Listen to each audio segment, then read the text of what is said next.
Baik, hadirin yang dirahmati Allah Subhanahu wa taala, kita lanjutkan langsung bab kedua.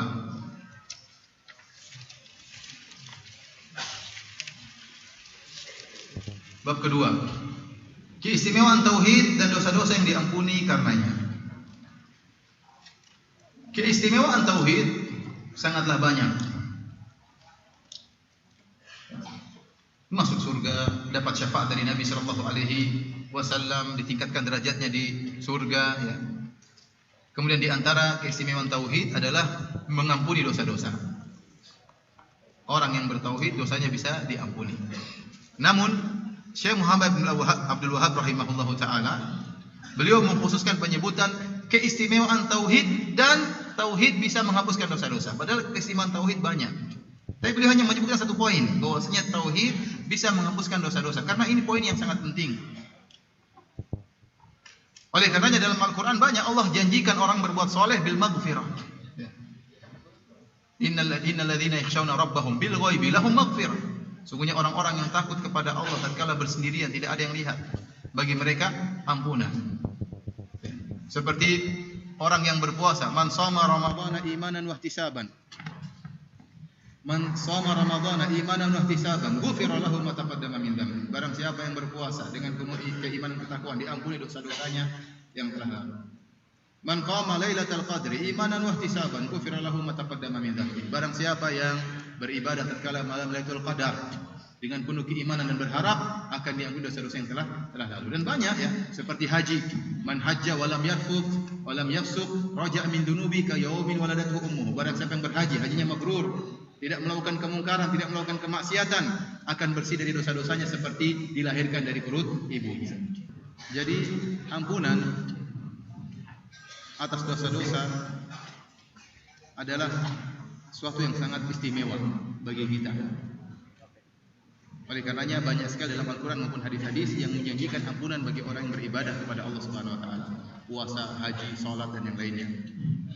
Karena kalau orang sudah diampuni oleh Allah Subhanahu wa taala, pasti masuk surga. Kenapa harus mampir ke neraka? Dia mampir ke neraka karena dia punya dosa-dosa yang belum diampuni oleh Allah Subhanahu wa taala. Dan dosa-dosa bisa diampuni di antaranya dengan bertobat kepada Allah. Dan di antaranya dengan bertauhid kepada Allah Subhanahu wa taala. Ada seorang meninggal dunia dan ternyata dia tidak sempat bertobat. Namun dia memiliki tauhid yang sangat kuat, maka Allah bisa ampuni dosa-dosanya meskipun dia belum bertobat. Oleh karenanya Syekh Muhammad bin Abdul Wahhab rahimahullahu taala mengkhususkan penyebutan hal ini, bahwasanya tauhid bisa menggugurkan dosa-dosa. Itu perkara yang sangat penting bagi kita. Baik. Beliau menyebutkan beberapa dalil, di antaranya firman Allah Subhanahu wa taala,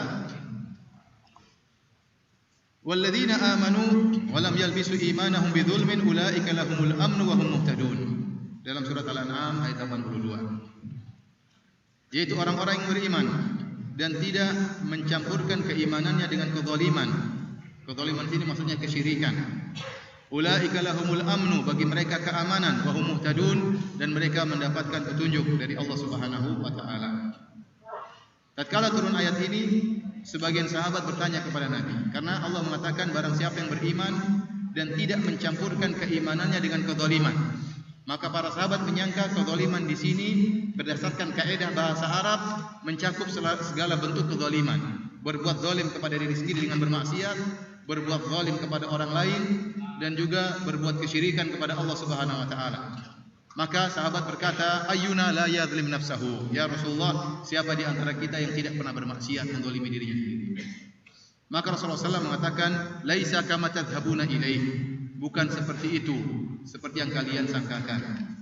Alam tasma' ila qauli al-abdis salih? Tidakkah kalian mendengar terhadap perkataan hamba yang saleh, Luqman, "Inna syirka la dzulmun adzim." Sungguhnya kesyirikan merupakan kezaliman yang sangat besar. Berarti maksudnya jangan sampai mencampurkan keimanan dengan kesyirikan. Maka barang siapa yang beriman, mungkin dia bermaksiat, mungkin dia melakukan hal yang diharamkan oleh Allah Subhanahu wa taala, namun dia tidak pernah berbuat kesyirikan, maka apa faedah yang dia dapatkan? Dia mendapatkan keamanan di dunia maupun di akhirat. Terutama di akhirat, dia akan aman. Padahal akhirat adalah hari yang sangat dahsyat, yang orang-orang terjebak dalam ketakutan yang sangat dahsyat. Yauma yaj'alul wildana syiba. Kata Allah, hari akhirat, hari kiamat, kata Allah, hari yang dimana Allah jadikan anak-anak rambutnya beruban. Anak-anak seandainya menghadiri hari kiamat, rambutnya langsung beruban, kata Allah Subhanahu wa taala. Kenapa? Karena saking ketakutan yang luar biasa yang dihadapi oleh sang anak tersebut sehingga merubah ya kondisi tubuhnya, hormonnya dan yang lainnya sehingga rambutnya kemudian menjadi putih. Hari tersebut hari sangat menakutkan. Hari di mana kita dibangkitkan, kemudian kita akan diingatkan dengan dosa-dosa yang pernah kita lakukan. Yauma yatadzakkarul insanu ma sa'a. Hari di mana seorang manusia akan ingat dosa-dosa yang pernah dia lakukan. Mungkin sekarang dia lupa.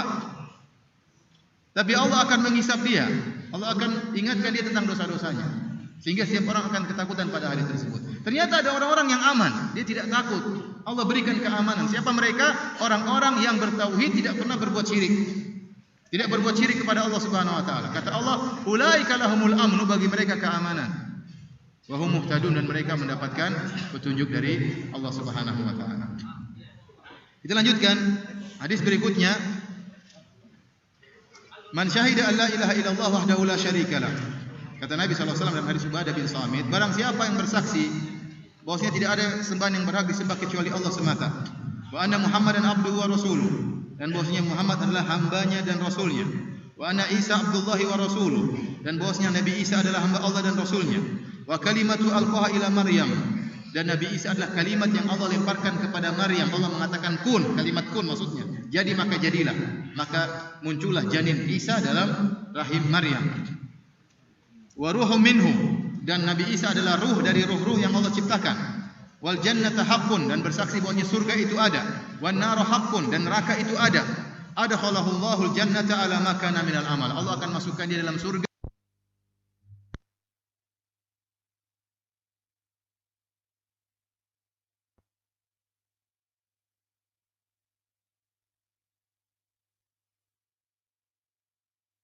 tentang keutamaan tauhid. Bahwasanya orang yang bertauhid kepada Allah akan dimasukkan oleh Allah ke dalam surga. Bagaimanapun kondisi amalnya, mungkin dia bermaksiat iya, tapi selama dia bertauhid dengan tauhid yang benar, tidak berbuat kesyirikan, dia akan dimasukkan dalam surga Allah Subhanahu wa taala. Di awal hadis kata Rasulullah SAW, barang siapa bersaksi tidak ada yang berhak disembah kecuali Allah semata. Bahwasanya Muhammad adalah hambanya dan rasulnya. Jadi Nabi Muhammad adalah hamba Allah, bukan Tuhan yang kita ibadahi. Tidak. Kita minta ya kelapangan dari Allah Subhanahu wa taala, bukan berdoa meminta kepada Nabi Muhammad sallallahu alaihi wasallam. Demikian Nabi Isa adalah hamba Allah dan rasulnya. Nabi Isa bukan Tuhan. Dia adalah hamba Allah. Dia juga sakit, dia juga lapar, dia juga berdoa, dia juga salat, dia juga berbakti kepada orang tuanya, dia juga bayar zakat. Itu ciri-ciri seorang hamba, bukan ciri-ciri Tuhan. Kemudian Nabi Isa adalah kalimat kun yang Allah lemparkan kepada rahim Maryam.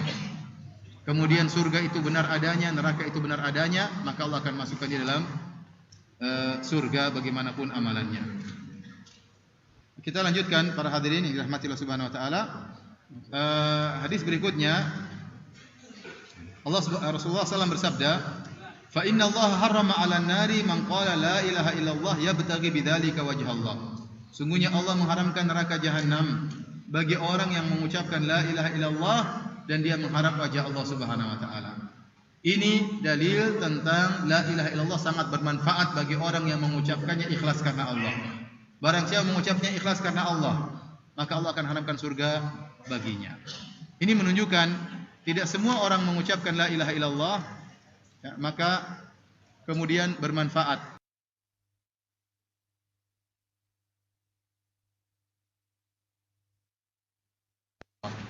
Kenapa para hadirin? Jadi la ilaha illallah supaya bermanfaat, seorang harus mengucapkannya dengan memahaminya dan ikhlas kepada Allah. Orang yang mengucapkan la ilaha illallah tapi ternyata dia berbuat kesyirikan, menunjukkan dia tidak paham tentang la ilaha illallah. Dia tidak paham mengucapkan la ilaha illallah. Ya. Ada seandainya ada seorang mengucapkan la ilaha illallah, kemudian ternyata dia meminta kepada jin, berdoa kepada jin. Dia menyembelih kepada selain Allah, menyembelih kepada jin. Ini orang tidak ngerti la ilaha illallah. La ilaha illallah itu tidak bisa demikian. Diucapkan harus ikhlas, bertauhid kepada Allah Subhanahu wa taala. Jadi jangan sampai disangka hanya sekedar mengucapkan la ilaha illallah bermanfaat, tidak, harus paham maknanya. Kalau ada orang gila zikir la ilaha illallah, la ilaha, tapi dia gila, bermanfaat atau tidak? Tidak bermanfaat. Ada orang munafik mengucapkan la ilaha illallah bermanfaat, tidak bermanfaat. Kenapa? Dia tidak ikhlas kepada Allah Subhanahu wa taala. Jadi yang mengucapkan la ilaha illallah kalimat yang sangat agung, tapi orang yang mengucapkan harus paham maknanya. Hadis yang terakhir, masih dua hadis lagi. Hadis berikutnya, Nabi Musa berkata kepada Allah, Ya Rabbi, alimni syai'an adkuruka wa adu'uka bihi. Ya Rabbku, ajarkanlah kepadaku suatu zikir yang aku bisa mengingat Engkau dan bisa berdoa pada Engkau dengannya. Maka Allah berkata, Qul ya Musa la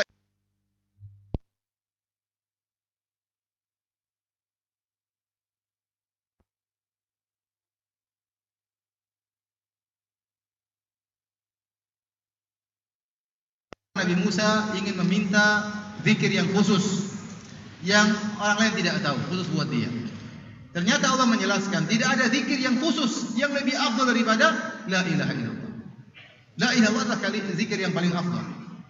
Maka Allah menjelaskan tentang bagaimana hebatnya la ilaha illallah. Kata Allah Subhanahu wa taala, "Ya Musa, law anna samawati as-sab' wa amirahunna ghairi." Ya Musa, seandainya langit yang 7 dan seluruh penghuninya selain aku, wal ardina sab' fi kiffatin, dan juga seluruh bumi yang 7 diletakkan di daun timbangan, wala ilaha illallah fi kiffatin, dan la ilaha illallah di timbangan satunya, malat bihinna la ilaha illallah, maka masih lebih berat la ilaha illallah. Ini menunjukkan la ilaha illallah adalah kalimat yang sangat agung. Oleh karena dalam hadis yang masyhur dengan hadis al-bitaqah, ya, Rasulullah SAW menjelaskan hadis tentang seorang yang memiliki kartu la ilaha illallah. Ya, kata Rasulullah SAW, yusahu bi rajulin min ummati. Dipanggillah seorang dari umat Rasulullah SAW pada hari kiamat kelak. Allah panggil dan dihadapkan di hadapan khalayak. Wa yunsharu lahu, maka dibukakan bagi dia tis'atun wa tis'una sijillan, 99 catatan dosa. Kullu sijillin madul basar, setiap catatan dosanya sejauh mata memandang. Jadi buku catatan amal dia dibuka sangat lebar, sejauh mata memandang isinya maksiat. Maka Allah bertanya kepada hamba ini, hal zalamaka katabatil hafidun, apakah malaikatku telah mendolimi engkau? Apakah ada malaikat salah catat? Mungkin salah catat. Coba cek dulu, kata Allah Subhanahu wa taala. Mungkin salah nyatat, kata dia tidak ada ya Allah. Apa kau punya kebaikan? Kata dia tidak ada ya Allah. Dia sudah ketakutan. Maka Allah mengatakan kau tidak akan lan tudzalmal yaum, kau tidak akan dizalimi pada hari ini. Maka Allah keluarkan bagi dia sebuah kartu tulisannya la ilaha illallah. Maka dia berkata, aina hadhil bitaqa min hadhihi sijillat? Ya Allah, apa ini kartu ini dibandingkan dengan 99 catatan amal yang begitu luar biasa? Maka Allah meletakkan catatan amal tersebut berisi maksiat 99 di satu daun timbangan, dan la ilaha illallah satu timbangan. Ternyata lebih berat kartu la ilaha illallah. Ini dalil bahwasanya la ilaha illallah sangat besar nilainya. Oleh karenanya ulama mengatakan setiap kita di akhirat punya kartu la ilaha illallah, setiap kita punya. Tetapi kualitasnya berbeda-beda. Barang siapa yang tauhidnya tinggi, benar-benar luar biasa tauhidnya, beribadah tulus kepada Allah, tidak mengharapkan pujian manusia, tidak mengharapkan sanjungan manusia, hatinya benar-benar tergantung kepada Allah, maka la ilaha illallah sangat berat. Tapi kalau ternyata la ilaha illallahnya kualitasnya rendah, gara-gara dia melakukan kemaksiatan, mencampurkan tauhidnya dengan sebagian kesyirikan, jadilah kualitas la ilaha illallahnya rendah. Oleh karenanya seorang, setiap kita punya kartu la ilaha illallah, hanya saja kita berusaha harus meningkatkan kualitasnya, sehingga tatkala ditimbang pada hari kiamat maka akan berat dan bisa menggugurkan dosa-dosa kita. Kemudian hadis yang terakhir, Rasulullah SAW menyampaikan hadis qudsi. Allah berfirman, Ya bna Adam, lau ataitani bi qurabil ardi khataya. Wahai anak Adam, kalau kau datang menemuiku dengan membawa dosa sepenuh bumi ini. Membayangkan antum punya dosa bukan sebesar Masjid Abu Darda ini, enggak ya? Dosanya bukan sebesar Pekanbaru, bukan. Dosanya bukan sebesar Indonesia, tapi dosanya seluas bumi ini. Seperti beratnya bumi ini. Dosanya berarti banyak sekali. Kemudian kata Allah Subhanahu wa taala, "Tsumma laqitani." Kemudian kau bertemu denganku, la tusyriku bi syai'a, namun kau tidak pernah berbuat syirik sama sekali. La ataituka bi qurabiha maghfirah, maka aku akan mendatangi engkau dengan ampunan sebesar bumi ini pula. Ini hadis ini sangat beri kabar gembira, ya kawan. Dosa kita, kalau punya dosa sebesar bumi ini, namun kita tidak berbuat syirik sama sekali. Namun syaratnya berat, tidak boleh berbuat syirik sama sekali. Seluruh syirik besar kita tinggalkan, seluruh jenis syirik kecil pun kita tinggalkan. Ini berat. Namun seandainya kita berhasil bertemu dengan Allah dengan kondisi seperti ini, maka meskipun dosa kita sebesar bumi akan diampuni oleh Allah Subhanahu wa taala. Dan dalam hadis ini ada bantahan kepada orang-orang Khawarij. Orang-orang Khawarij mengkafirkan kaum muslimin gara-gara melakukan dosa besar. Mudah mengkafirkan, itu kafir. Kenapa? Karena begini, karena berhukum dengan selain hukum Allah Subhanahu wa taala. Karena begini mudah dikafirkan sehingga mudah membunuh kaum muslimin yang lain. Ingat Rasulullah SAW menjelaskan ada orang di hari kiamat seandainya dia punya dosa sebesar bumi. Ini dosa besar atau dosa kecil sebesar bumi? Dosa besar jelas. Kalau dosa kecil nggak mungkin sebesar bumi, ya paling sebesar rumah. Ini sebesar bumi berarti dosanya besar. Tapi ternyata dia tidak kafir. Ternyata ada orang yang mungkin terjerumus dalam dosa besar, tetapi dia berbuat tauhid dan tidak berbuat syirik sama sekali, maka Allah datangkan ampunan sebesar dosa yang dia bawa pula. Demikianlah para hadirin Allah Subhanahu wa taala, ya. Ini penjelasan singkat tentang dua bab yang pertama.